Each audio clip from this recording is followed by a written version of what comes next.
25%, 20%, 10% जो भी है करेक्ट हुआ, तो ये मार्केट का जो फ्लक्चुएशन होता है या फिर कंडीशन जैसे मार्केट की चेंज होती है, तो हम्म। वैसे इन्वेस्टर बिहेवियर पर वो कैसे इम्पैक्ट करती है, और वो इम्पैक्ट पर एक्चुअल इथिक मतलब अपना लॉजिकल और इलॉजिकल हम्म। इन्वेस्टर ने कैसे बिहेव करना चाहिए। ठीक है। तो नॉर्मली हम इक्विटी की जब बात करते हैं तो हम एक सिंपल फॉर्मूला बताते हैं। फॉर्मूला ये है कि पैसा बनाने के लिए आपको बाजार जब नीचे है यानी कि अ, सस्ता है उस वक्त खरीद लो, और बाजार जब महंगा है तो बेच लो, ये हम फॉर्मूला बताते हैं। तो बाजार कमी असताना खरेदी करावी, यानी जेव्हा बाजार जास्त असतो तेव्हा ते आपण विक्री करावी, ये सिंपल लॉजिक हम बोलते हैं बाजार के लिए। इंग्लिश में हम बोले तो इसको हम बोलते हैं बाई लो सेल हाई। लेकिन ज्यादा करके हम क्या देखते हैं कि लोग बाजार में तब आते हैं जब बाजार ऊपर होता है। या आपने भी शायद आपके प्रैक्टिस में देखा होगा कि जब बाजार ऊपर की तरफ जाता है तो बहुत सारे लोग इंटरेस्टेड होते हैं कि म्यूचुअल फंड की एसआईपी स्टार्ट करें या इन्वेस्टमेंट करें। तो ये अगेंस्ट दी थंब रूल अगर हम बोले उस तरीके से काम करता है। अब होता क्या है, जब आप बाजार महंगे में आते हो, अब महंगे में इंसान क्यों आता है, बिकॉज उसने देखा है कि बाजार लगातार ऊपर जा रहा है। जैसे हमने 3 साढ़े 3 साल बाजार एक तरफा हमने रैली देखा। काफी लोग को लगता है कि यार ये तो बहुत आसान तरीका है पैसे बनाने का, तो मुझे भी इसमें भाग लेना चाहिए, जस्ट पार्टिसिपेट उसी करना को, चाहिए। हाँ जस्ट उसी को ऐड कर रहा हूँ कि हाँ। पिछले 3 साल में लोगों को ऐसा था कि 30-40% तो मेरा रिटर्न का बर्थ राइट है, तो उतने तो बिल्कुल। मिलते ही। हाँ। तो उस पर्पज से लोग आते हैं कि मुझे, उन्हें लगता है कि यार सब लोग पैसे बना रहे हैं, मुझे भी बनाना चाहिए, तो उस महंगे बाजार में आ जाते हैं। उसमें कोई गलती नहीं है, चलो आप आ भी जाओ। लेकिन दिक्कत क्या हो कि बाजार की साइकिल चलती है, उतार चढ़ाव चलता है। तो आप महंगे में बाजार में आते हो तो कुछ समय के बाद बाजार नीचे भी आने वाला है।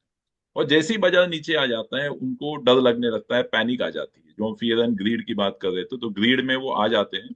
जैसे ही बाजार नीचे आता है वो डर डर पैदा हो जाता है। और डर क्यों पैदा हो जाता है, बिकॉज बाजार में उस वक्त न्यूज भी नेगेटिव चल रही है। जैसे आज की हम बात करें तो बाजार हमने देखा है कि नवंबर में थोड़ा करेक्शन हुआ। अब हम पिछले सप्ताह भी हमने कुछ करेक्शंस देखे, कहीं ना कहीं भी वातावरण ऐसा लग रहा है कि शायद करेक्शन थोड़ा सस्टेन होगा वगैरह वगैरह। तो जैसी ऐसी न्यूज आती है, इंफॉर्मेशन आती है, और ज्यादा डर लगने लगता है। और जैसे ही डर लगता है लोगों को लगता है कि शायद बाजार और नीचे जाएगा, तो मैं आज ही निकल लेता हूँ।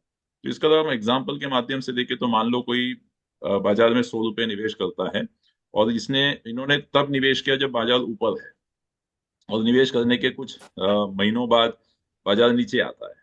ठीक है। बाजार महीने नीचे आता है, मान लो 10% करेक्शन हो जाती है, 100 रुपए की 90 हो जाती है। तो जैसे ही 100 की 90 हो जाती है, दिमाग में ये आता है थॉट की 90 का 80 तो ना हो जाए, 80 का 70 ना हो जाए। तो उनको लगता है लॉसेस बढ़ सकते हैं, और इसलिए वो एग्जिट कर जाते हैं। तो हमने बताया कि आप बाजार नीचे है तब आओ, महंगे में निकलो। ज्यादा करके इन्वेस्टर रिवर्स करते हैं, महंगे में आते हैं और रिवर्सल में या लॉस में वो निकल जाते हैं। तो वो कभी भी बाजार में टिक नहीं पाते। और बाजार की जो कंडीशन है, जो आपने सवाल भी पूछा, तो इसके कारण बिहेवियर किस तरीके से इम्पैक्ट होता है। जब बाजार ऊपर की तरफ चलता है लगातार, तो बुलिश मार्केट जो होता है, तो इन्वेस्टर्स भी बहुत ओवर कॉन्फिडेंट हो जाते हैं। उन्हें लगता है कि उन्हें सब कुछ पता है। जैसे हमने देखा है पिछले 3 4 सालों में काफी यंग इन्वेस्टर्स आए हैं इस बाजार में, और कहीं ना कहीं उनको लग रहा था कि वो किंग कॉन्ग बन गए इस इंडस्ट्री के, इस बाजार के। और उसके कारण वो काफी रिस्की डिसीजंस देते हैं। दूसरी तरफ जब बाजार करेक्शन मोड में आ जाता है, बेरिश ट्रेंड स्टार्ट हो जाती है, तो पैनिक सेलिंग हो जाता है, और एक्सेसिव तरीके से वो डिफेंसिव हो जाते हैं।